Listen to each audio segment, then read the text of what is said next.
estos mitones hermosos que hacen juego con esto, con esta bufanda. Me los hizo Sue en su momento también. Estos mitones también. No sé, uno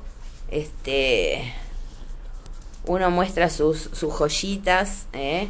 Allá está esos son almohadones, bolsas, las bolsitas. Para que tenía otra, acá. Mis cardos escoceses. ¿Ah? Este es de un regalo de Alicia Hughes, mi amada Alicia. Bueno, voy a empezar a leerles. Ahí ya está la... Hola Alicia, Alicia desde Misiones. Hola Ali, ¿cómo andás? El tartán.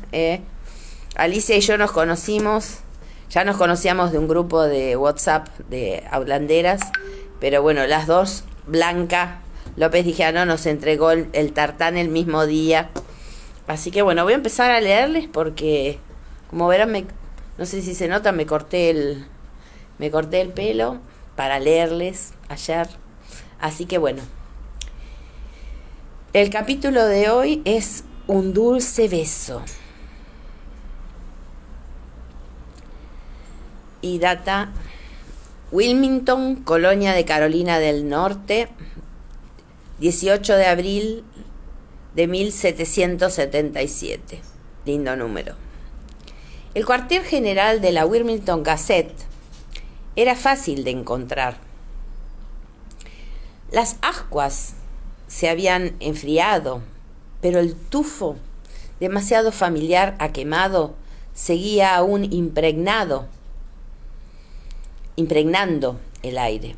Un caballero mal vestido y tocado con un sombrero flexible rebuscaba entre las vigas carbonizadas con actitud insegura, pero dejó lo que estaba haciendo al oír el saludo de Jamie y salió de entre las ruinas, levantando mucho los pies mientras procuraba no tropezar.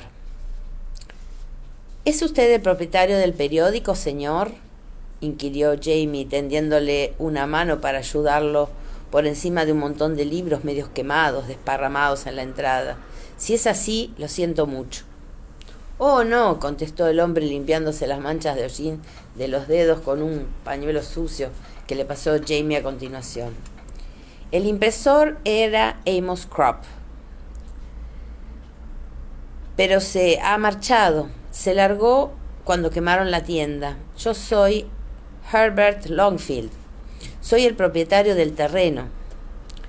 Fui el propietario de la tienda, añadió mirando desolado tras de sí. No estará usted buscando cosas que se pueden aprovechar, ¿no? Tengo un buen montón de hierro allí. Evidentemente, ahora la imprenta de Fergus y Marsally era la única en funcionamiento entre Charleston y Newport. La prensa de la Gaceta estaba toda retorcida y chamuscada entre los escombros, aún reconocible pero inaprovechable, salvo como chatarra. ¿Hace mucho que sucedió?, pregunté. Anteayer por la noche, justo después de las 12. Ardía ya de arriba abajo antes de que la brigada de cubos pudiera organizarse.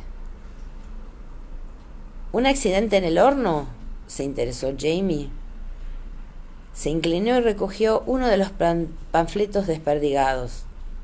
Longfield se echó a reír con cinismo. Usted no es de aquí, ¿verdad? Dijo que estaba buscando a Amos. Con recelo nos miró alternativamente a Jamie y a mí y a Jamie. Probablemente no iba a hacerles ninguna confidencia a unos extraños cuya afiliación política no conocía. Hola, Guille.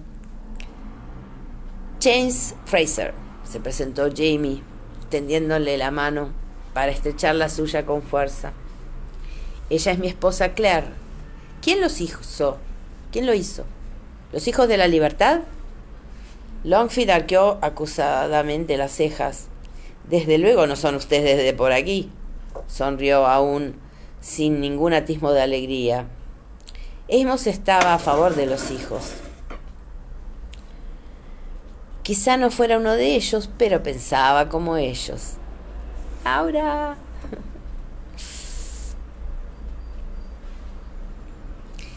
Le dije que tuviera cuidado con lo que escribía y lo que publicaba en el periódico, y casi siempre lo procuraba, pero en estos tiempos con poco basta. El más leve rumor de traición y a un hombre le dan una paliza en plena calle y lo dejan medio muerto. Lo cubren de brea, lo empluman, lo queman, lo matan incluso. Miró pensativamente a Jamie. Así que no conocía usted a Amos. ¿Puedo preguntarle qué quería usted de él? Quería hacerle una pregunta en relación con una noticia publicada en el Gazette. ¿Dijo usted que Crab se ha ido? ¿Sabe usted dónde puedo encontrarlo? No quiero perjudicarlo en modo alguno, añadió. El señor Longfield me miró pensativo, aparentemente calibrando la posibilidad de que un hombre que se dedicara a la violencia política trajera consigo a su mujer. Le sonreí, intentando parecer lo más respetable y encantadora posible, y él me devolvió la sonrisa, indeciso. Tenía un largo labio superior que lo asemejaba a un camello preocupado, un aspecto que se veía sustancialmente acusado por su extraña dentición. No lo sé, contestó, volviéndose hacia Jamie como un hombre que acaba de tomar una decisión. Sin embargo, tenía un socio que era también un demonio. Tal vez él sabría lo que está usted buscando. Ahora fue Jamie quien miró a Longfield enjuiciándolo. También se decidió en un instante y me tendió el panfleto. Tal vez el año pasado publicaron una pequeña noticia acerca de una casa incendiada en las montañas. Quiero descubrir quién le pasó al periódico esa información.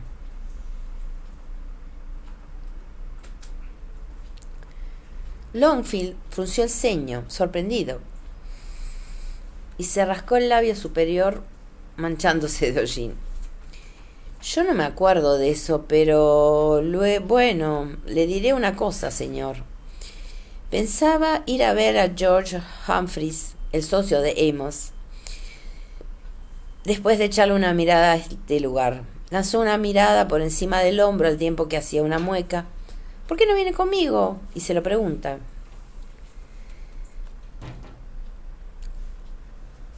Muy amable de su parte, señor. Jamie me hizo un gesto con las cejas, indicándome que ya no me necesitaba como pantalla y que por tanto podría ocuparme de mis propios asuntos. Le deseé al señor Longfield los buenos días, como es debido, y me marché a curiosear en la vida de Wilmington. Allí los negocios iban algo mejor que en New Bern. Wilmington contaba con un puerto de gran calado, y aunque el bloqueo inglés estaba afectado necesariamente a las importaciones y las exportaciones, los barcos locales y los buques de cabotaje seguían acudiendo al puerto. Wilmington era también sustancialmente más grande y seguía jactándose de tener un próspero mercado en la Plaza Mayor, donde pasé una hora la mar de agradable, aprovisionándome de hierbas y escuchando cotilleos antes de comprarme un pancillo de queso, tras lo que me dirigí al puerto para comérmelo. Pasé tranquilamente con la esperanza de descubrir el navío que tal vez nos llevaría a Escocia, aunque no vi ninguno anclado que pareciera lo suficientemente grande como para realizar semejante viaje. Pero claro, de Lansley Hall había dicho que tendríamos que embarcarnos en un barco pequeño, quizás en su propio peque de pesca, y deslizarnos fuera del puerto para reunirnos con el barco más grande en alta mar. Me senté a comer en un volardo, atrayendo a una pequeña multitud de interesadas gaviotas que se posaron en el agua como gordos copos de nieve para rodearme. Ni lo sueñes, amiga, dije apuntando con un dedo amonestando a un ejemplar especialmente intransigente que se deslizaba de forma furtiva hacia mis pies, con los ojos puestos en mi cesto. ¡Es mi comida! Aún tenía el panfleto medio quemado que Jamie me había dado. Lo agité enérgicamente en dirección a las gaviotas, que alzaron el vuelo con un chillido de alarma, pero volvieron a posarse después a mi alrededor a una distancia algo más respetuosa, todas con brillantes ojos fijos en el panecillo que tenía en la mano. ¡Ah!, les dije, y me coloqué el cesto debajo de los pies, por si acaso. Tenía el panecillo bien agarrado y el ojo puesto en las gaviotas. El otro estaba libre para examinar el puerto. Había un barco de guerra británico anclado fuera, a escasa distancia, y ver la bandera de la Union Jack ondeando en el mástil me causó un sentimiento peculiarmente paradójico de orgullo e inquietud. El orgullo era de tipo reflejo. Había sido inglesa toda la vida. Había servido a Inglaterra en hospitales, en campos de batalla, cumpliendo mi deber y con honor. Y había visto a muchos de mis compatriotas, hombres y mujeres, caer realizando el mismo servicio. Aunque la Union Jack que veía ahora tenía un diseño algo distinto del que yo conocía. Era claramente la misma bandera, y al verla sentí idéntico calor en el corazón. Al mismo tiempo era bien consciente de la amenaza que dicha bandera suponía ahora para mí y para los míos. Las cañoneras superiores del barco estaban abiertas. Evidentemente estaban llevando a cabo algún tipo de instrucción, pues vi meter y sacar rápidamente el cañón una y otra vez, mostrando y ocultando su romo morro, como si se tratara de la cabeza de una belicosa ardilla. El día anterior había 2 buques de guerra en el puerto. El otro se había ido. ¿A dónde? ¿A cumplir una misión especial?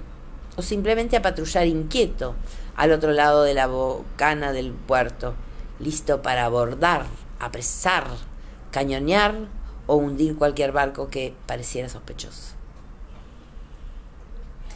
No se me ocurría nada que pudiera parecer más sospechoso que el barco del amigo contrabandista del señor Hall. Volví a pensar en el misterioso señor Beauchamp. Francia seguía siendo neutral. ¿Estaríamos mucho más a salvo en un barco que navegara bajo la bandera francesa?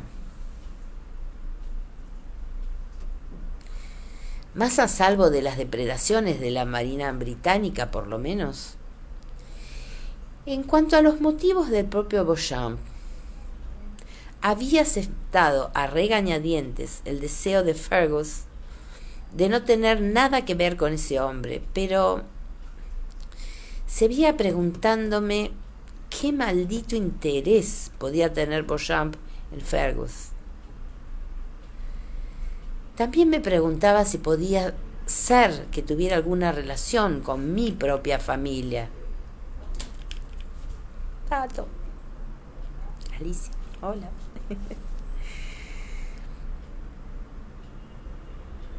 Pero no había forma de saberlo.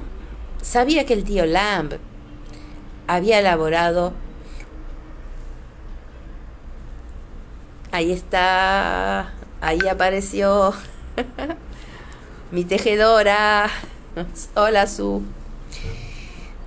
Tal vez le mencioné al señor Beauchamp a Brianna en mi próxima carta. Ella tendría todo nuestro historial familiar, las cajas de viejos impresos para la declaración de la renta, todos sus cuadernos escolares y trabajos manuales. Sonreía al recordar el dinosaurio de arcilla que había hecho a los 8 años. Una criatura dentuda, torcida hacia un lado, como si estuviera borracha, con un pequeño objeto cilíndrico colgando entre las mandíbulas. Esto se está comiendo, es un mamífero, me había informado. ¿Qué les ha ocurrido a las piernas del mamífero?, le pregunté. Se le cayeron cuando el dinosaurio las pisó. El recuerdo me distrajo un instante. Una gaviota atrevida bajó volando y me golpeó la mano, tirando al suelo lo que quedaba de mi panecillo, que fue instantáneamente engullido por una multitud gritona de congéneres suyos. Solté una palabrota. La gaviota me había dejado un rasguño sangrante en el dorso de la mano. Cogí el panfleto y lo arrugué en medio de las aves que escarbaban. Le di a una de ellas en la cabeza y el pájaro cayó rodando en medio de una agitación enloquecida de alas y páginas que dispersó al grupo de gaviotas, que se marchó revoloteando y gritando insultos de gaviota, sin dejar ni una miga atrás de sí. ¡Ah! Volví a decir con una leve sonrisa de satisfacción. Las echó. Con una poco clara inhibición muy típica del siglo XX, respecto a tirar basura al suelo. Ciertamente tales ideas no existían aquí.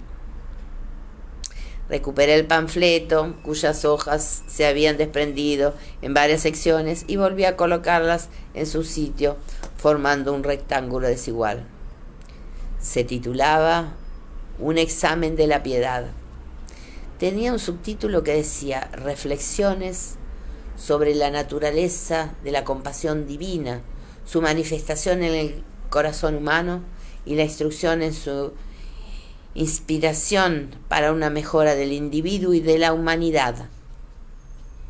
Posiblemente no se tratara de uno de los títulos más vendidos del señor Crump, pensé embutiéndolo en el fondo de mi cesto. Esto último me llevó a pensar en otra cosa. Me pregunté si Roger lo vería en algún archivo algún día. Me inclinaba a pensar que sí. ¿Querría eso decir que nosotros, o yo, debíamos hacer cosas a propósito para asegurarnos de aparecer en dicho registro? Dado que la mayoría de las cosas de que hablaba la prensa en cualquier época era la guerra, el crimen, la tragedia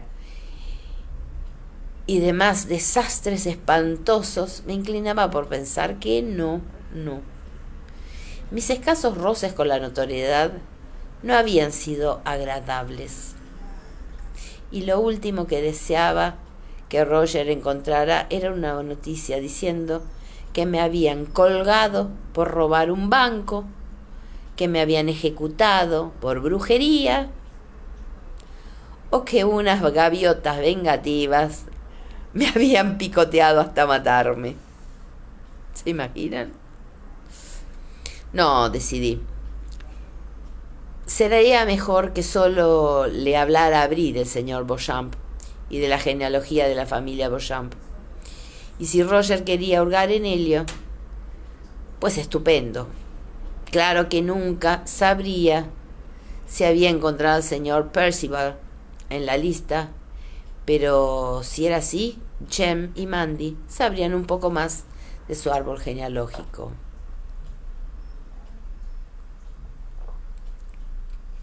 Pero, ¿dónde estaría aquella carpeta? La última vez que la había visto estaba en el despacho de Frank, encima de... Hola, Raquel. La recordaba en el despacho de Frank, encima de un archivador. La recordaba claramente porque el tío Lamb había dibujado en ella de manera bastante caprichosa lo que yo supuse que era el escudo de armas de la familia. Disculpe, señora, dijo respetuosamente una voz profunda detrás de mí. Veo que, bruscamente arrancada de mis recuerdos, me volví hacia la voz con la mirada vacía, pensando distraídamente que conocía. Jesus H. Roosevelt, Cristo, espeté poniéndome en pie de un salto. ¡Tú! Retrocedí unos pasos, tropecé con el cesto, casi me caí al puerto, de lo que solo me salvó el gesto intuitivo de Tom Christie, que me agarró el brazo. Me atrajo hacia sí para alejarme del borde del muelle, y caí contra su pecho. Él me arrolló como si estuviera hecha de metal fundido. Luego me tomó en sus brazos, me estrelló fuertemente contra su cuerpo y me besó con apasionado abandono.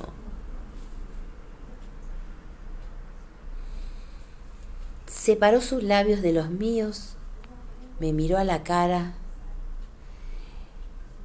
y dijo con voz sofocada: ¡Estás muerta!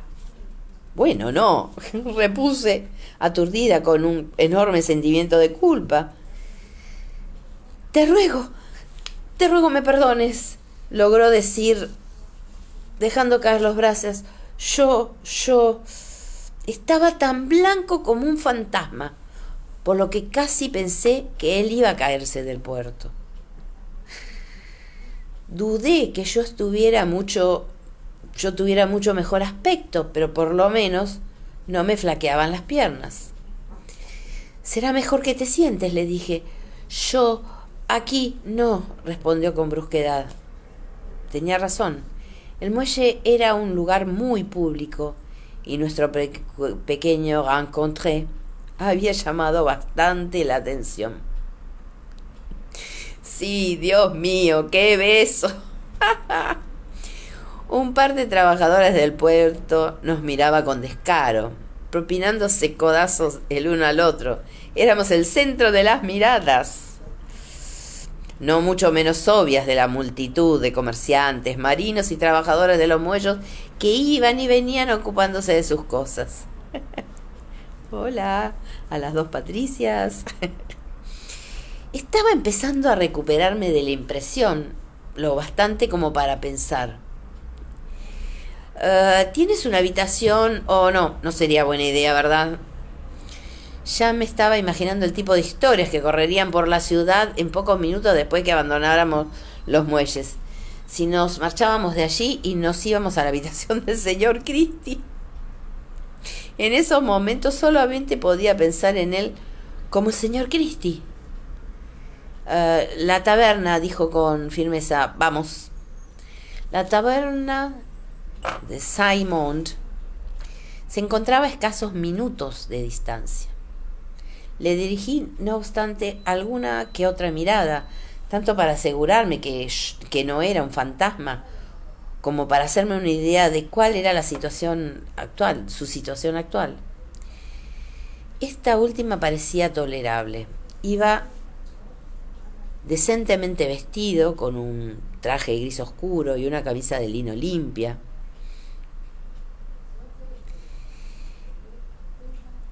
Y aunque no estaba elegante, me mordí el labio al pensar en Tom Christie elegante, o por lo menos no iba andrajoso.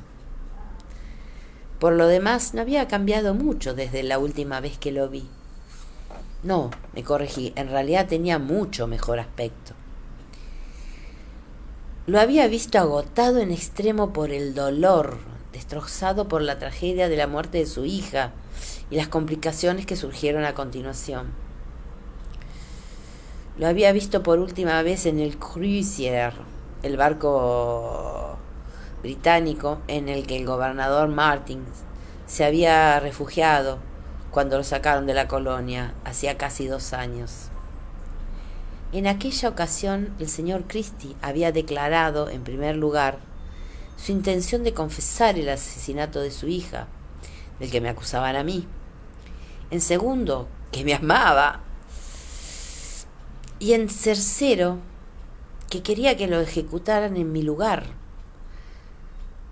Todo lo cual hacía de su repentina resurrección, que su repentina resurrección resultara no solo sorprendente, sino algo más que un poco incómoda. A ello había añadido la cuestión de que sabía, si es que sabía algo, de la suerte que había corrido su hijo Alan, culpable de la muerte de Malva Christie. Las circunstancias eran tan terribles que ningún padre debería pasar en la tesitura de tener que oírlas, por lo que el pánico se apoderó de mí al pensar tendría que contárselas. Volví a mirarlo. Su rostro estaba surcado de profundas arrugas, pero no estaba ni afligido ni abiertamente angustiado. No llevaba peluca, aunque lucía un grueso cabello cano muy corto, pero siempre a juego con la barba pulcramente recortada. Me sonrojé y apenas sí pude evitar restregarme la boca con la mano para eliminar la sensación. Estaba totalmente alterado. Bueno, yo también lo estaba. Pero había recuperado el control de mí misma, de sí mismo, y me abrió la puerta de la taberna con impecable cortesía. Solo un músculo se le contraía junto al ojo izquierdo. Eso lo traicionó. Sentí como si todo mi cuerpo se crispara, como Fedro, que seguía en el bodegón. Me miró sin más que un discreto interés y un gesto cordial. Por supuesto, ella no conocía a Tom Christie, aunque sin duda había oído hablar del escándalo que había estallado tras mi arresto. No podía relacionar con él al caballero que me acompañaba. Encontramos una mesa junto a la ventana en el comedor y nos sentamos. Te creía muerto, expuse con brusquedad. ¿Qué quisiste decir con que creías que yo estaba muerta? Abrió la boca para contestar, pero Fedre, que había acudido a atendernos sonriendo con simpatía, lo interrumpió. ¿Puedo traerles algo, señores? ¿Desean algo de comer? Hoy tenemos un jamón muy bueno, patatas asadas y una salsa especial de mostaza y pasas que el señor Simon para acompañar. No, contestó el señor Christie. Yo solo tomaré un vaso de sidra, si es tan amable. Whisky, dije yo. Mucho whisky. El señor Christie parecía escandalizado, pero Fedre solo se echó a reír y se marchó caminando deprisa mientras la gracia de sus movimientos provocaba la silenciosa admiración de la mayoría de los clientes masculinos. No has cambiado, observó. Sus ojos me recorrieron intensos, registrando cada detalle de mi aspecto. Deberías haberte reconocido por el pelo. Su voz sonaba reprobadora, pero tenía un deje de reacio regocijo. Siempre había manifestado abiertamente su desaprobación porque me negara a usar cofia o a sujetarme el pelo de algún modo. Libertino lo llamaba. Sí, es cierto, respondí alargando el brazo para aplastarme el pelo en cuestión, que estaba considerablemente más encrespado que en nuestros últimos encuentros. No me reconociste hasta que me volví, ¿verdad? ¿Por qué me hablaste? Él vaciló, pero luego hizo un gesto con la cabeza en dirección a mi cesto, que yo había dejado junto a la silla. Vi que tenías uno de mis folletos. ¿Qué?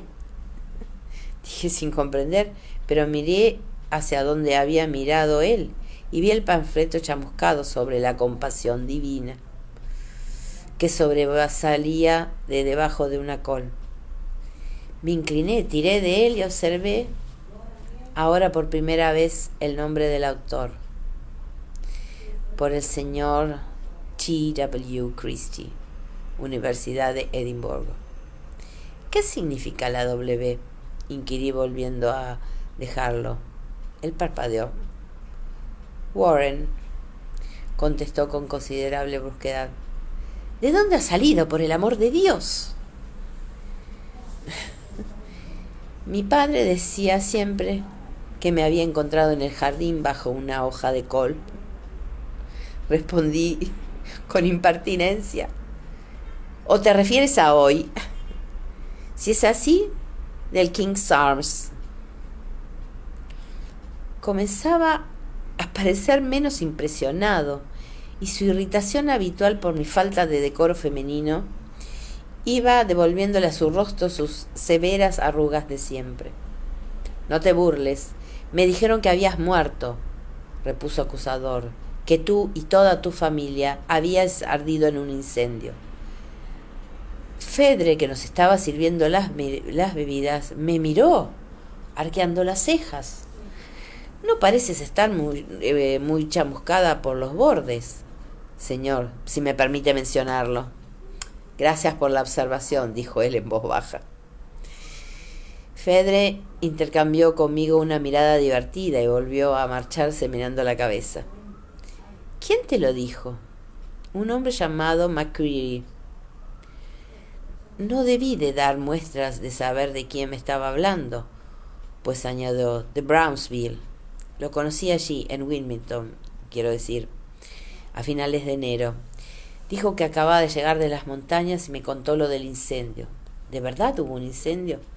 Bueno, sí, lo hubo, repuse despacio, preguntándome si y hasta qué punto debía contarle la verdad de aquello.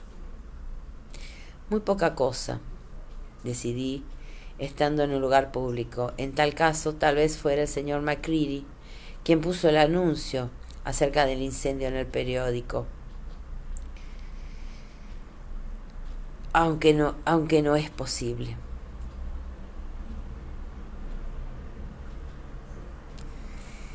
El anuncio original se había publicado en 1776, había dicho Roger, casi un año antes del incendio.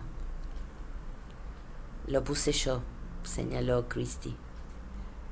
Ahora me tocaba asombrarme a mí. ¿Que tú qué? ¿Cuándo? Tomé un gran sorbo de whisky con la sensación de que lo necesitaba más que nunca.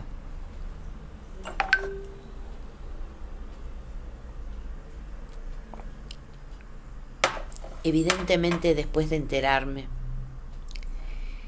o mejor dicho, no, se corrigió. Unos cuantos días después, yo estaba tan afligido por la noticia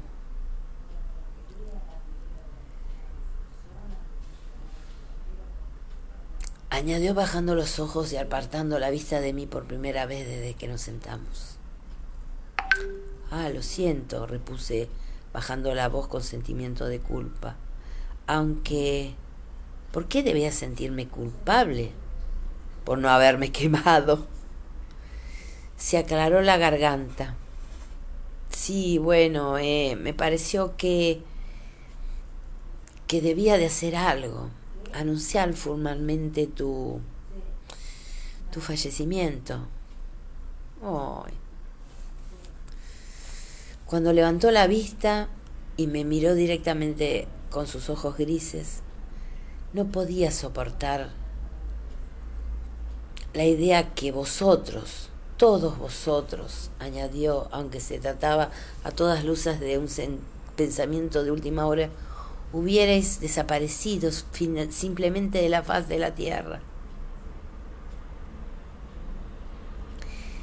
sin un anuncio formal del suceso. Inspiró profundamente, indeciso. Tomó un trago de sidra. Aunque se hubiera celebrado un funeral como Dios manda, no había motivos para que yo regresara al cerro de Fraser, aunque yo, no podía. Así que pensé que por lo menos iba a dejar constancia de lo sucedido. Al fin y al cabo, añadió, bajando más la voz y apartando de nuevo la mirada, no podía llevar flores, no podía poner flores en tu tumba.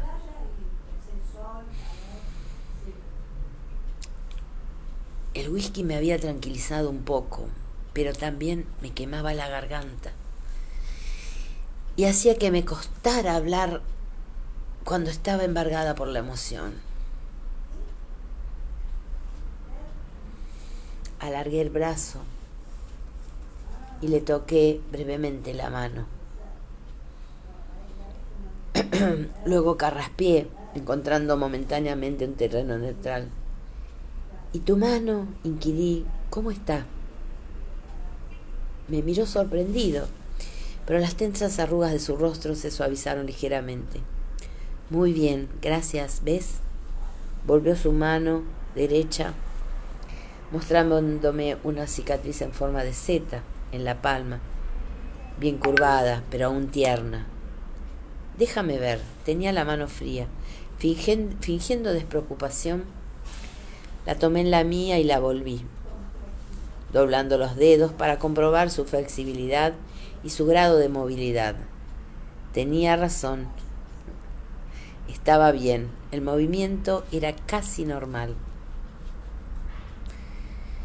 Yo hice los ejercicios que me mandaste, espetó. Los hago todos los días. Levanté la vista y vi que me estaba mirando con una especie de angustiada solemnidad, con las mejillas ahora sonrojadas por encima de la barba, de modo que me apercibí que ese terreno no era tan neutral como yo había creído. Sí, le comió la boca.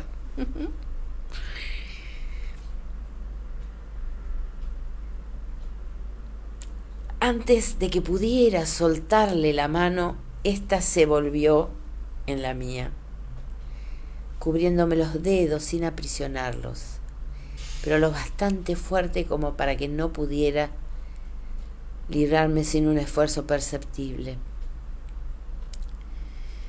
¿Tu marido? Se detuvo en seco, pues obviamente no había pensado en Jamie hasta ahora. ¿También está vivo? Sí.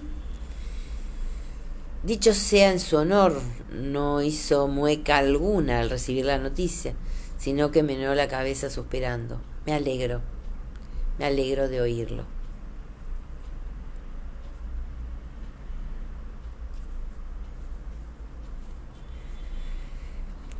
Permaneció sentado en silencio por unos instantes.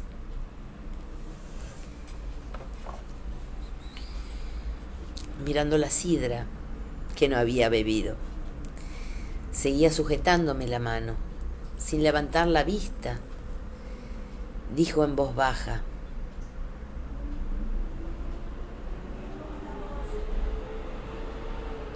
¿y tú?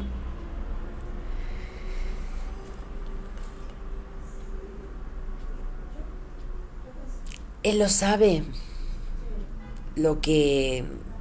como yo no le conté el porqué de mi confesión. ¿Y tú? ¿Te refieres a tus, busqué a tientas una manera más adecuada de expresarlos, tus galantes sentimientos hacia mí? Bueno, sí, lo sabe. Fue muy comprensivo contigo. Quiero decir que sabe por experiencia lo que es estar enamorado de mí. Añadí con aspereza. Al oírme decir eso, casi se echó a reír, lo que me proporcionó la oportunidad de liberar mis dedos. Observé que no decía que no estuviera enamorado de mí. Ay, sí. Le rompió el corazón. Bueno, en cualquier caso, no estamos muertos, manifesté aclarándome de nuevo la garganta. ¿Qué me dices de tú la última vez que te vi? Ah, no parecía muy contento, pero recuperó la compostura y asintió con la cabeza.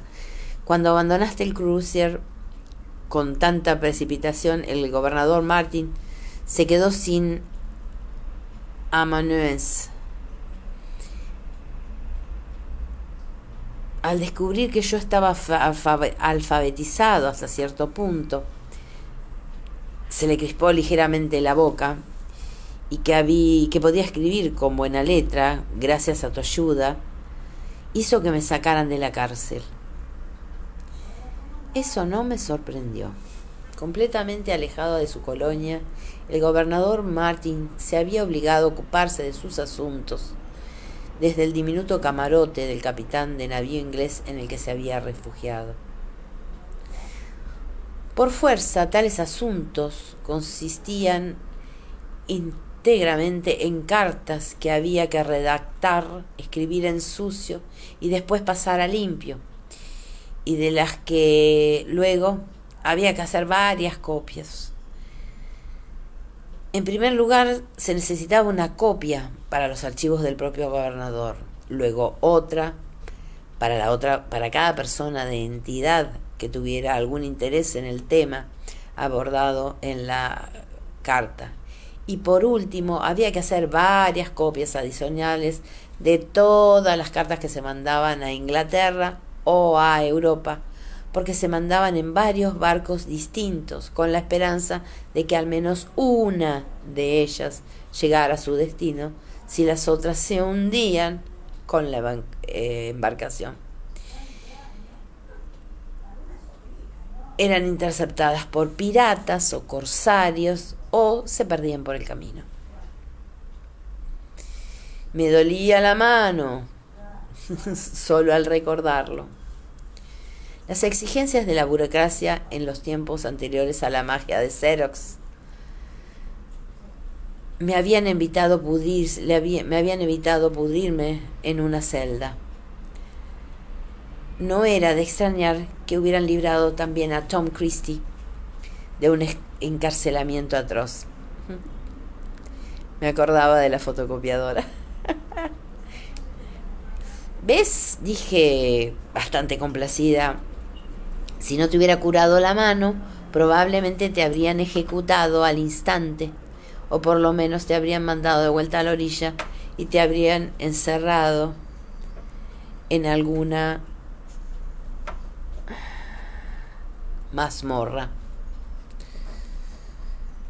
Te estoy debidamente agradecido, terció con extrema sequedad. No lo estaba en su momento. Christie había sido durante varios meses el secretario de facto del gobernador. Sin embargo, a finales de noviembre llegó un barco de Inglaterra con órdenes para este último, indicándoles esencialmente que debía conquistar la colonia, aunque sin ofrecerle ni tropas, ni armamento, ni sugerencias útiles acerca de cómo hacerlo, y un secretario oficial. Entonces el gobernador se enfrentó a la perspectiva de deshacerse de mí. Habíamos trabado amistad, trabajando en un espacio tan pequeño, y como ya no eres un asesino anónimo, no quiso quitarte la pluma de la mano y colgarte de un peñol, del peñol. Adentro, ¿no? Estoy hablando por internet. Perdonen.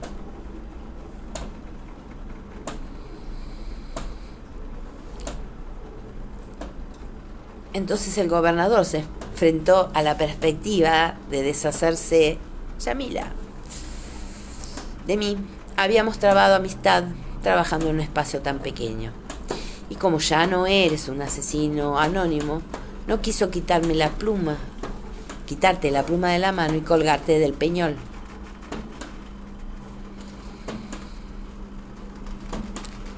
Concluí por él. Sí, la verdad es que es un hombre bastante amable. Lo es, corroboró Christie con un aire pensativo. No lo ha tenido fácil el pobre hombre, asentí. ¿Te hablo de sus hijos? Sí, apretó los labios. No porque estuviera enfadado, sino para controlar sus propias emociones. Martin y su esposa habían perdido a 3 hijos de corta edad, uno tras otro, tras la peste, a causa de la peste y de las fiebres de la colonia. No era en absoluto de extrañar que saber de la pena del gobernador le hubiera vuelto a abrir a Tom Christie sus propias heridas. Aún así meneó levemente la cabeza y volvió al tema de su liberación. Yo le había hablado un poco de mi hija. Cogió el vaso de sidra que apenas había tocado y se bebió la mitad de un trago. Como si estuviera muerto de sed.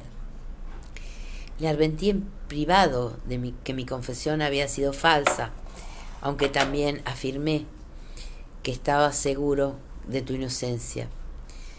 Me aseguró, y que si alguna vez volvían a arrestarte por el crimen, mi confesión seguiría siendo válida. Te lo agradezco, dije. Y me pregunté con mayor preocupación aún si sabría quién había matado a Malva. Tenía que haberlo sospechado, pensé. No tener que haber sospechado distaba mucho de tener que saber, y más aún de tener que saber por qué. Y nadie sabía ahora dónde se encontraba Alan, a excepción de mí, de Jamie y del joven Ian.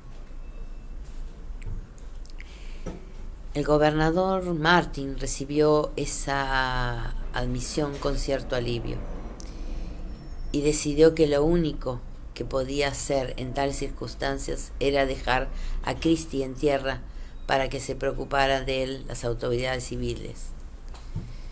Ya no hay autoridades civiles, observé. ¿No es así? Él negó con la cabeza. Ninguna con competencia para ocuparse de este tema. Todavía hay cárceles y alguaciles, pero no hay ni tribunales ni magistrados. En esas circunstancias, casi sonrió, a pesar de lo adusto de su expresión.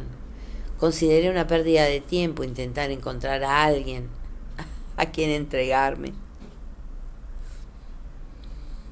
Pero dijiste que había mandado una copia de tu confesión al periódico, señaló. La gente de New Bern no te recibió con frialdad. Por la gracia de la divina providencia, el periódico de New Bern había dejado de funcionar antes de recibir mi confesión, pero el impresor era lista. Creo que el señor Ash y sus amigos le hicieron una visita y él decidió, con muy buen juicio, encontrar otro modo de ganarse la vida. Muy juicioso, repuse con frialdad. John Ash era un amigo de Jamie, una figura importante de los hijos de la libertad locales, y el hombre había instigado el incendio del fuerte Johnston, y había empujado de manera efectiva al gobernador Martin al mar. Hubo muchos rumores, explicó apartando de nuevo la mirada, pero la sucesión atropellada de acontecimientos públicos lo sofocó. Nadie sabía muy bien qué había ocurrido en el cerro de Fraser, así que al cabo de cierto tiempo todo el mundo se convenció de que simplemente había sufrido alguna desgracia personal. La gente llegó a considerarme como una especie de compasión. Se les crispó la boca. No era de esas personas que aceptan la compasión con agrado. Parece que no te va mal, indiqué señalando su traje con la cabeza. O por lo menos no estás durmiendo en la cuneta y viviendo de cabeza de pescado desechada de los muelles. No tenía ni idea de que escribir panfletos fuera rentable. Durante la conversación anterior había recuperado su color habitual, pero ahora, al oírme decir eso, volvió a sonrojarse, enojado esta vez. No lo es, saltó. Doy clases particulares y predico los domingos. No puedo imaginar a alguien mejor para ese trabajo, señalé divertida. Siempre tuviste talento para decidirle a todo el mundo lo que pensaba en términos bíblicos. ¿Es que te has hecho cura?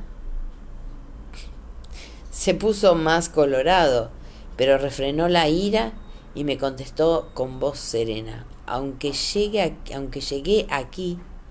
Cuando llegué aquí, era casi un indigente, cabeza de pescado, como decías. Pero de cuando en cuando un pedazo de pan o una sopa me daban en la congregación presbiteriana New Light.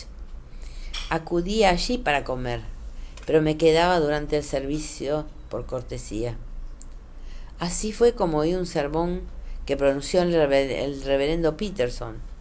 Ese sermón me llegó al alma. Busqué al reverendo y hablamos. Una cosa llevó a la otra. Me miró con ojos feroces. El Señor responde a los rezos, ¿sabes? ¿Por qué rezabas?, pregunté intrigada. Mi pregunta lo desconcertó un poco, a pesar de que había sido una pregunta inocente, formulada por pura casualidad. Cayó y se me quedó mirando con el ceño fruncido. Eres una mujer muy pesada. No eres el primero que lo piensa, le aseguré. Y no quería entrometerte, solo me lo preguntaba.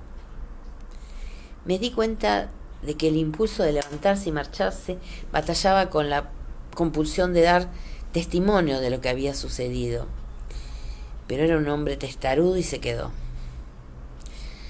Yo preguntaba por qué, respondió por fin, con voz muy tranquila. Eso es todo. Bueno, a Job le funcionó, señalé. Tom pareció asombrado y yo casi me echo a reír. Siempre se asombraba ante la revelación de que alguien más que él hubiera leído la Biblia. Sin embargo, hizo un esfuerzo por controlarse y me miró con expresión algo más irritada de lo habitual. Y ahora estás aquí, observó haciendo que pareciera una acusación. Supongo que tu marido habrá formado una milicia o se habrá unido a alguna. Yo ya me he hartado de la guerra. Me sorprende que tu marido no lo haya hecho. No creo que le guste exactamente la guerra, repuse. Hablé con tono irritado, pero algo en él me impulsó a añadir. Es que cree que ha nacido para ella. En lo más profundo de los ojos de Tom Christie se produjo un destello. ¿Sorpresa? ¿Reconocimiento? Es cierto, dijo en voz baja, pero sin lugar a dudas. En vez de terminar la frase, preguntó bruscamente: «Pero, ¿qué estáis haciendo aquí, en Wilmington?» «Estamos buscando un barco», contesté. «Nos vamos a Escocia». Siempre había tenido talento para sorprenderlo, pero eso fue la guinda. Había levantado el vaso para leer, pero al oír mi declaración, escupió la sidra de golpe sobre la mesa. Luego se atragantó y comenzó a respirar con dificultad, lo que llamó más la atención de los presentes, por lo que me arrellené en la silla, que intentando disimular. «Nos vamos a Edimburgo a buscar la prensa de mi marido», repliqué. «¿Hay alguien allí que quieres que vaya a ver de tu parte? ¿A quien quieras que lleve un mensaje? Quiero decir, creo que me dijiste que tenías un hermano allí». Levantó la cabeza de repente y me miró, echando chispas por los ojos. Sentí un espasmo de horror al recordar de golpe, y podía haberme mordido la lengua y arrancármela de cuaje. Su hermano había tenido una aventura con su mujer cuando Tom estaba encarcelado en las Highlands, y después del alzamiento. Más adelante su esposa había envenenado a su hermano y luego la habían ejecutado por bruja. «Ay, lo siento muchísimo», dije en voz baja. «Perdóname, por favor, no se acordaba». Tomó mi mano entre las suyas con tanta fuerza, tan de repente, que solté un grito. ¡Ah!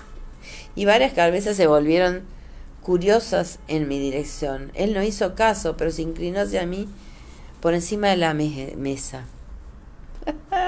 ¡Qué familia! Sí, Blanca, qué familia, hermana, Dios.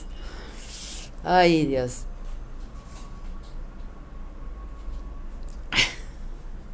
Él no hizo caso, pero se inclinó hacia mí por encima de la mesa. «Escúchame», dijo en voz baja y en un tono feroz. «He amado a 3 mujeres. Una era una bruja y una puta. La segunda, solo una puta. Tal vez tú seas también una bruja, pero eso no quiere decir nada. Amarte ha sido una salvación, mi salvación y mi paz. Una vez te creí muerta». Me miró y meneó lentamente la cabeza, y su boca se crispó por un instante, allí donde limitaba con la barba. «Y aquí estás». Sí, volví a tener la sensación de que debía disculparme por no estar muerta, pero no lo hice. Tom inspiró profundamente y dejó escapar un suspiro. «No tendré paz mientras vivas, mujer. No tendré paz mientras vivas, mujer». Entonces atrapó mi mano y la besó, y se puso en pie y se marchó. «Ten presente», dijo volviéndome a mirar por encima del hombro y desde la puerta, «que no he dicho que lo sienta». Cogí mi vaso de whisky y lo apuré. Realicé el resto de mis recados aturdidas, pero no solo a causa del whisky.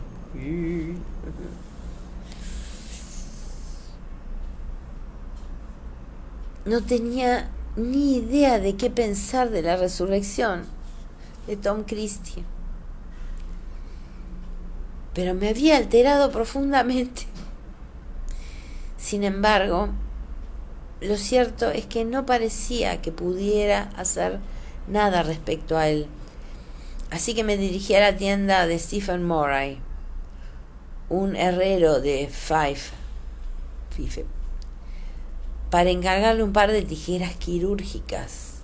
Por suerte, resultó ser un hombre inteligente que pareció comprender tanto mis especificaciones como la finalidad de las mismas.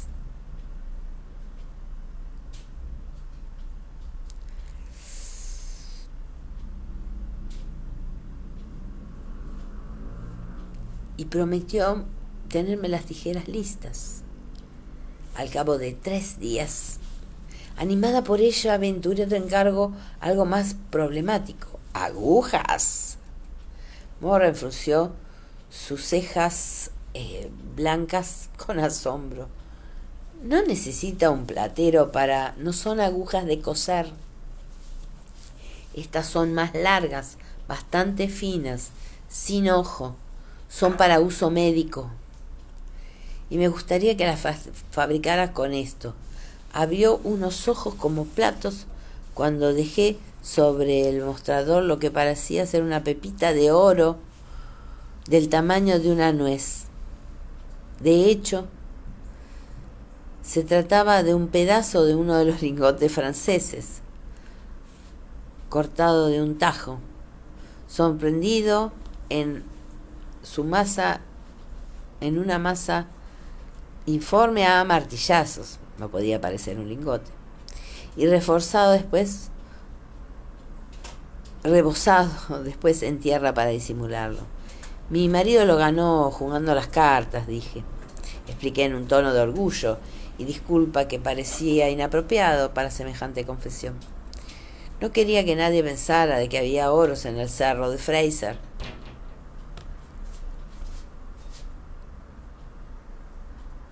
Alardear de la reputación de Jamie como jugador de cartas probablemente no causaría ningún mal a nadie. Ya era conocido, si no bastante famoso, por sus habilidades al respecto. Murray frunció un poco el ceño ante las especificaciones que le presenté por escrito para que confeccionara las agujas de acupuntura, pero accedió a fabricarlas.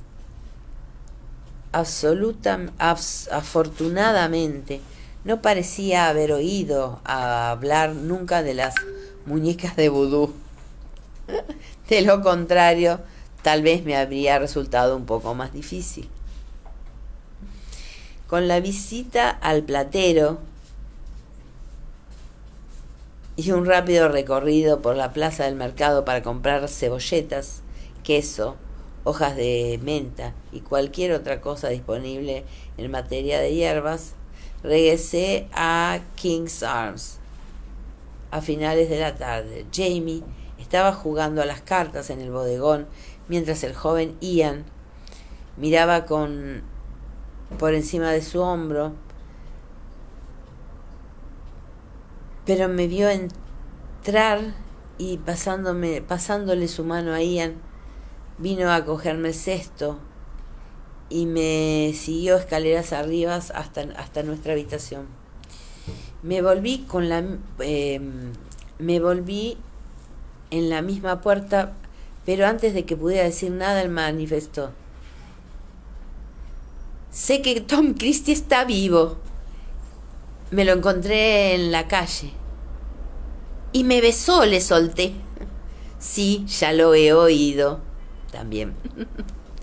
Ese también es mío. Respondió lanzando una mirada que parecía divertida. Por algún motivo, yo lo encontré muy molesto. Jamie se dio cuenta y su regocijo fue aún mayor. ¿Te gustó, no? No tuvo gracia. El regocijo no desapareció, pero se dio un poco. ¿Te gustó?, repitió, aunque había ahora curiosidad en su voz. Y ya no me estaba tomando el pelo. No. Me volví abruptamente. No he tenido tiempo de pensar en ello. Sin advertirme, me puso un abajo detrás del cuello y me dio un breve beso. Y de modo mecánico le di un bofetón, no muy fuerte. Intenté contenerme en el preciso momento en que le pegaba, por lo que estaba claro que no le había hecho daño. Me sentía tan sorprendida y desconcertada como si lo hubiera tirado al suelo. No es preciso pensarlo mucho, ¿no? Terció él alegremente y dio un paso atrás observándome con interés. Lo siento, repuse, sintiéndome abochornada y enfadada a la vez. Más enfadada aún, porque no comprendía en lo más mínimo por qué estaba enfadada. No quería hacerlo. Lo siento. Él ladeó la cabeza mirándome. ¿Debería ir a matarlo? Por Dios, no seas ridículo. Me agité, desatando mi bolsa, sin ganas de mirarlo a los ojos. Estaba malhumorada, avergonzada, irritada, y más avergonzada aún por no saber realmente por qué. Era una pregunta sincera, Sassenach, señaló él en voz baja. No una pregunta seria, tal vez, pero sí sincera. Creo que me debes una respuesta honesta. Claro que no quiero que lo mates. ¿Quieres decirme por qué me has pegado en lugar de contestarme? Bueno, me quedé unos segundos con la boca abierta y luego la cerré. Sí. Te toqué contra tu voluntad, me dijo mirándome fijamente. ¿No es así? Así es. Contesté y esperé algo mejor. Y Tom Christie también. Y no me gustó. Pero no por Tom, concluyó. Pobre tipo. Él no querría tu compasión, espeté con acidez, y Jamie sonrió. No la tiene en cualquier caso. Sin embargo, me alegro, añadió. ¿De qué te alegras? ¿De que esté vivo o simplemente de que crea estar enamorado de mí? Inquirí incrédula. No quiero infravalorar sus sentimientos, Sassenach dijo más tranquilo. Sacrificó su vida por ti en una ocasión. Me parece que volvería a hacerlo. Yo no quería que lo hiciera la primera vez. Estás molesta, repuso él en un tono de interés clínico. Sí, estoy terriblemente molesta, contesté. Y la idea acudió a mi cabeza y le lancé una dura mirada. Tú también. Recordé de repente que había dicho de que había encontrado a Tom Christie en la calle. ¿Qué le habría contado Tom? Ladeó la cabeza como negando levemente, pero no lo desmintió. No te diré que me gusta Tom Christie, dijo consideradamente, pero lo respeto. Y me alegro de que está vivo. No hiciste mal en llorarle, Sassenach, añadió con afecto. Yo también lo hice. Ni siquiera había pensado en eso. Con la sorpresa de verlo, no me había acordado, pero había llorado por él y por sus hijos, aunque no lo lamento. Muy bien, el problema con Tom Christie, consiguió, es que te desea muchísimo, pero no sabe nada acerca de ti. ¿Y tú sí? Le dije medio interrogativa, medio desafiante, y él sonrió. Se volvió y corrió el pestillo de la puerta. Luego cruzó la habitación, corrió la cortina de la pequeña ventana, dejando la habitación sumida en una agradable semioscuridad azul. Oh, yo te necesito y te deseo muchísimo, pero también te conozco. Estaba muy cerca de mí, tanto que tuve que mirarlo. Nunca te he besado sin saber quién eras. Y eso es algo que el pobre Tom no sabrá nunca. Dios santo, ¿qué le habría dicho Tom? Mi pulso, que había estado saltando arriba y abajo, se convirtió en un latido rápido y ligero, perceptible en la punta de mis dedos. Cuando te casaste conmigo, no sabías nada de mí. Su mano se cerró suavemente sobre mi trasero. ¡Ah, no! ¿Ah, no? Aparte de eso, quiero decir. Emitió un sonido gutural típicamente escocés que no llegaba a ser una risita. Sí, bueno, el hombre que sabe lo que reconoce es un hombre sabio, y yo aprendo deprisa, Anigien.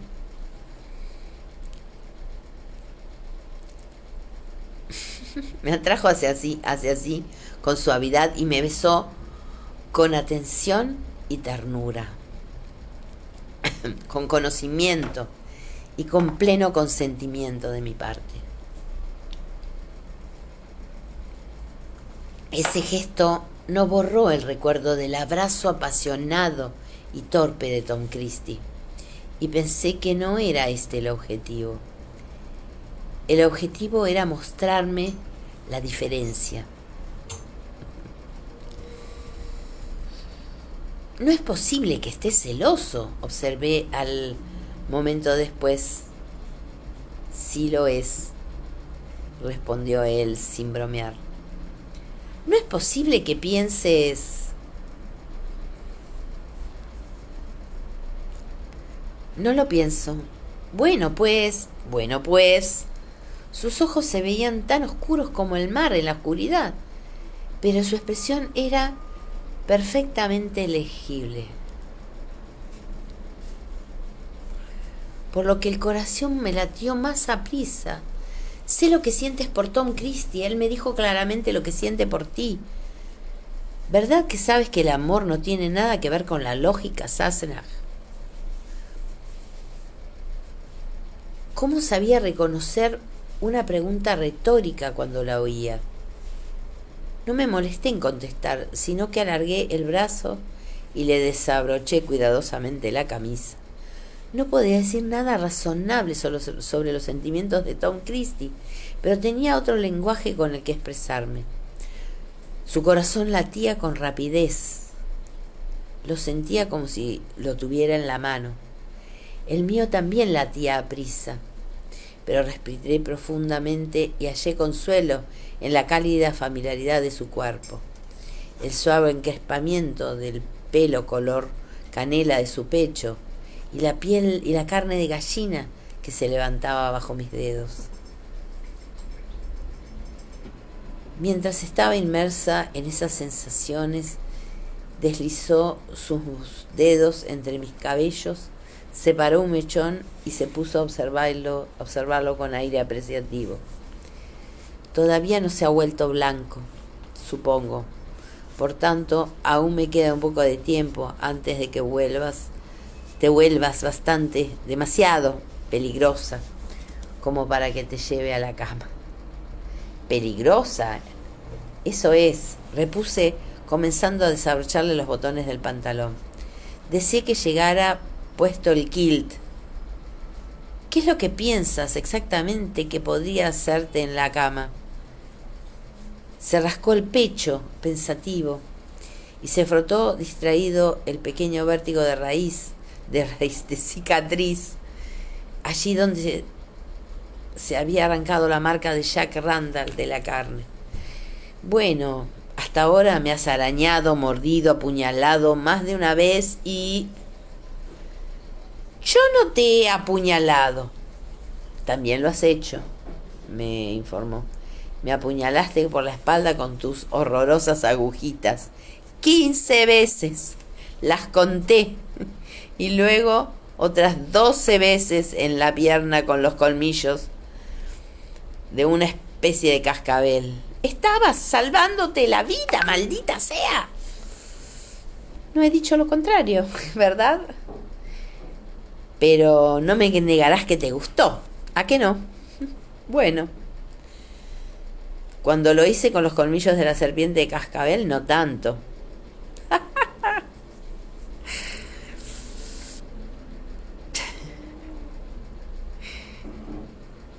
Qué dibujo, Viviana.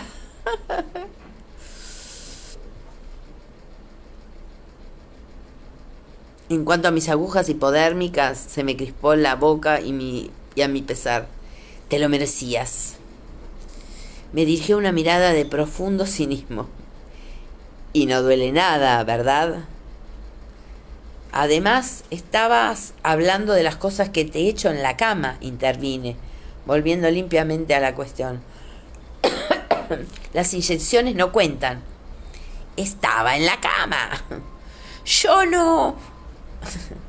Sí te aprovechaste injustamente, dijo asintiendo con la cabeza.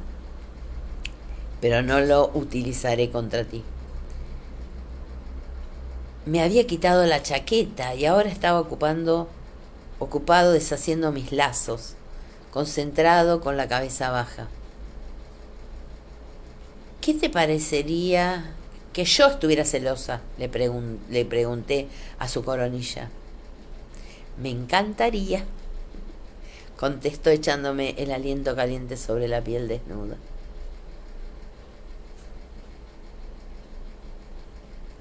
Además, lo estuviste una vez, Deliri, me dijo sonriendo, arqueando una ceja.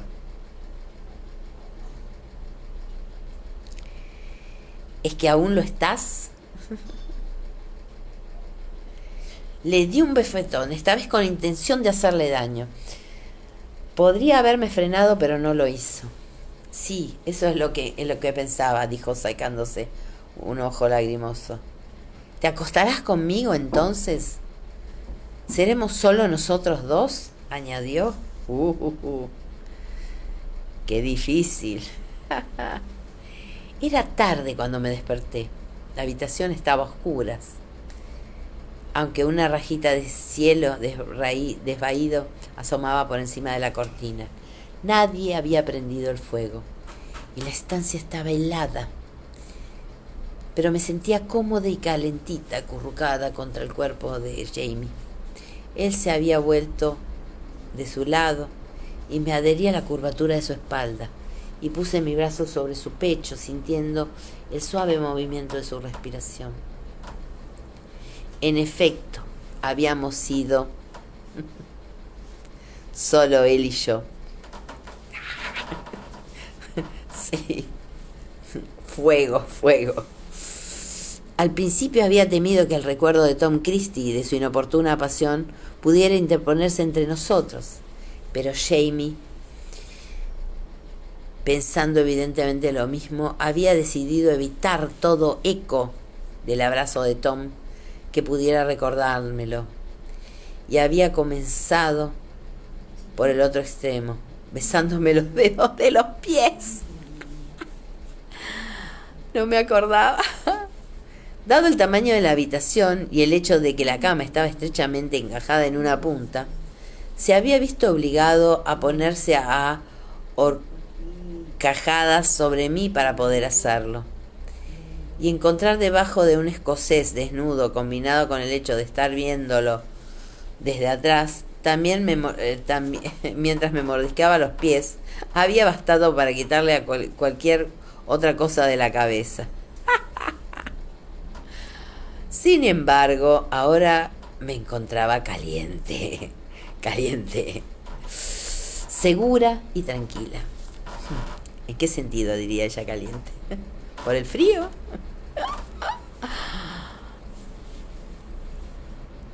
Podía pensar en el encuentro anterior sin sentirme amenazada. Me había sentido realmente amenazada. Jamie se había dado cuenta de ello. ¿Quieres que te diga por qué me has abofeteado? Te he tocado contra tu voluntad. ¿Qué le tocó? Siempre terminan en llamas. Y tenía razón, era una de las consecuencias menores de lo que había sucedido cuando me secuestraron. Los grupos numerosos de hombres me ponían nerviosa sin razón. y que me agarraran de forma inesperada me hacía retroceder y salir corriendo aterrada. ¿Por qué no me había dado cuenta de ello? Porque no quería pensar en ello, por eso. Todavía no quería pensar en ello. ¿En qué iba a beneficiarme pensar que las cosas se curan solas, si es que tenían que curarse? Pero incluso las cosas que se curan dejan cicatrices. La prueba la tenía literalmente delante de la cara, pegada a ella en realidad. Las cicatrices de la espalda de Jamie se habían ido desvaneciendo hasta convertirse en una pálida telaraña con apenas alguna leve protuberancia aquí y allá, y formaban crestas bajo mis dedos cuando hacíamos el amor, como alambre de pino bajo su piel. Espino. Recordé que en una ocasión Tom Christie se había burlado de él por aquellas cicatrices y apreté la mandíbula. Coloqué una mano sobre su espalda con suavidad, recorriendo una de las pálidas ondas con el pulgar. Jamie se agitó en sueños y me detuve, dejando la mano plana. ¿Qué nos estaría esperando?, me pregunté. A él, a mí. Oí la sarcástica voz de Tom Christie. Yo ya me he hartado de la guerra. Me sorprende que tu marido no lo haya hecho. Típico de ti, murmuré en voz baja. Cobarde.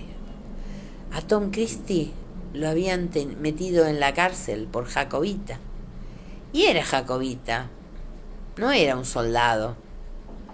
Había sido oficial comisionado de intendencia en el ejército de Carlos Estuardo. Había arriesgado su riqueza y su posición y había perdido ambas, pero no su vida ni su cuerpo. Y yo sabía perfectamente, por haber observado a Roger, que hacerse cura no era la vía fácil que algunos creían.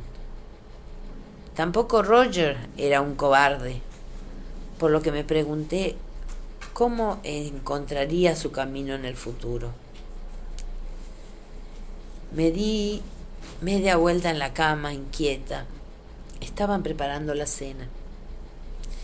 Percibí el rico olor a agua salada de las ostras fritas que llegaba de abajo, de la cocina, sobre una bajarada de humo de leña y patatas asadas. ¡Qué rico! Jamie se revolvió un poco y rodó sobre su espalda, pero no se despertó. Había tiempo. Estaba soñando. Podía ver el movimiento de sus ojos, que se crispaban bajo sus párpados sellados, y sus labios que se apretaban de vez en cuando. Su cuerpo se extensó también, súbitamente duro a mi lado, y yo di un respingo asustada.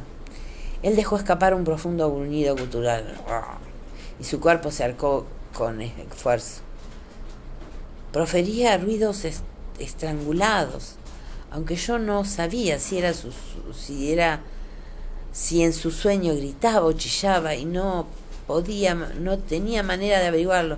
«Jamie, despierta», le dije de golpe. No lo toqué. Sabía que cuando era presa de un sueño violento era mejor no hacerlo. Había estado a punto de romperme la nariz en una o dos ocasiones. «¡Despierta!». Jadeó, tomó aliento y abrió los ojos sin ver. Estaba claro que no sabía dónde se encontraba, por lo que le hablé en voz más suave, repitiendo su nombre, asegurándole que todo iba bien. Parpadeó, tragó abundante saliva y luego volvió la cabeza y me vio. «Claire». Le dije con amabilidad viendo que buscabas mi nombre sin encontrarlo. Bien, repuso con voz ronca, cerró los ojos, sacudió la cabeza y volvió a abrirlos. ¿Estás bien, Sassenach? Sí, ¿y tú? Asintió con la cabeza y volvió a cerrar los ojos por unos segundos. Sí, muy bien. Estaba soñando con el incendio de la casa, luchando. Olisqueó el aire. ¿Se está quemando algo? La cena, imagino. De hecho, los apetitosos aromas que subían de abajo habían sido sustituidos por un tufo acre a humo y comida quemada. Creo que se ha pegado el estofado. Tal vez cenemos otra cosa esta noche. Fede dijo que la señora Simon había hecho jamón asado con salsa de mostazas y pasas al mediodía. Quizás quede algo. ¿Estás bien? Volví a preguntarle. En la habitación hacía frío. Yo tenía el rostro y el pecho brillantes de sudor. Sí, sí, contestó incorporándose y frotándose vigorosamente el cabello con las manos. Los sueños de este tipo puedo soportarlos. Se retiró el cabello del rostro con un rápido gesto de la mano y me sonrió. Pareces un cardo lechero, Sassenach. ¿Has dormido mal tú también? No, le respondí, levantándome y poniéndome la camisa antes de ir por mi cepillo de pelo. Es por toda esta agitación de antes de dormirnos. ¿O es que no te acuerdas de esa parte? Soltó una carcajada, se limpió la cara, se levantó para usar el orinal y a continuación se puso la camisa. ¿Y los demás sueños? Inquirí con brusquedad. ¿Qué? Emergió de la camisa con expresión interrogativa. Has dicho, los sueños de este tipo puedo soportarlos. ¿Y los sueños que no puedes soportar? Vi que las arrugas de su cara temblaban como la superficie del agua cuando lanzas una piedra, y con gesto impulsivo alargué el brazo y lo agarré de la muñeca. No te escondas, le dije con suavidad. Retuve sus ojos con los míos, impidiéndole ponerse su máscara. Confía en mí.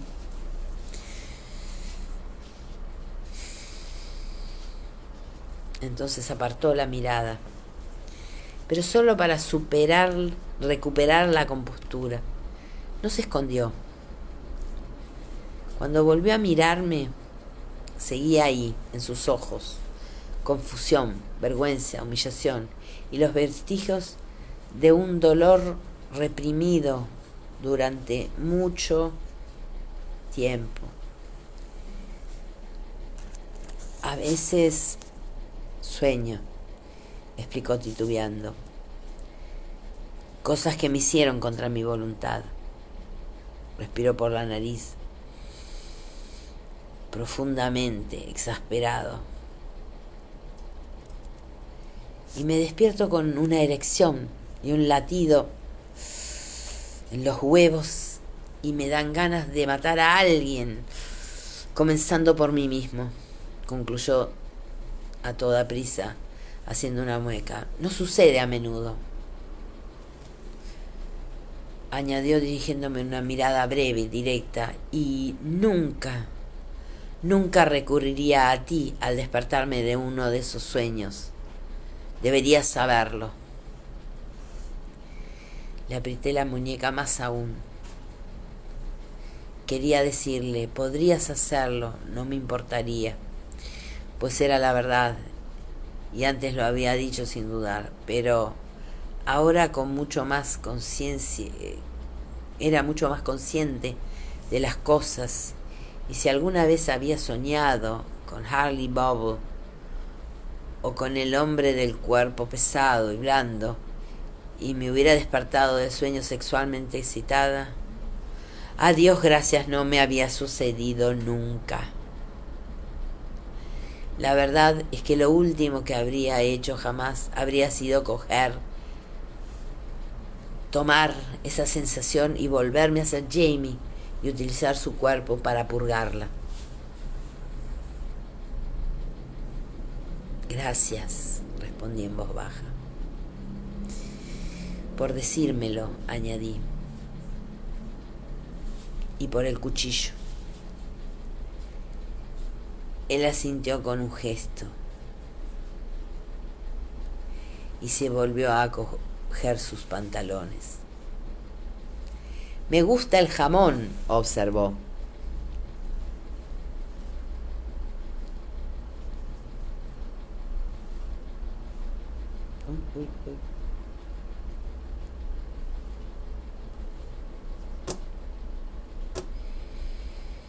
¡Wow! ¡Qué capítulo! Entre Tom Christie, ese beso, ese reencuentro, el muelle, la conversación, los dos con sus sentimientos a flor de piel, especialmente Christie. Y este final bien a lo Jamie. ¿Qué capítulos me tocan? No recuerdo quién estaba en problemas y que me pidieron que leyera, pero siempre es un placer, es un gusto, chicas, es un gusto leerles y una emoción siempre ser parte de todo esto. Gracias, Su. ¿Viste? Estoy abrigadita, festejando el día de las tejedoras. El otro par, la bufanda y todas estas bellezas que recupero y saco para ustedes. Libélulas. Hoy me falta el dije de Beatriz Vélez Jones. Pero están todas y tantas cosas presentes. Gracias a ustedes, chicas, ustedes lo merecen. Gracias. Un placer, un placer, un placer. Bye, bye. Hasta la próxima. Y nos vamos con esos besos.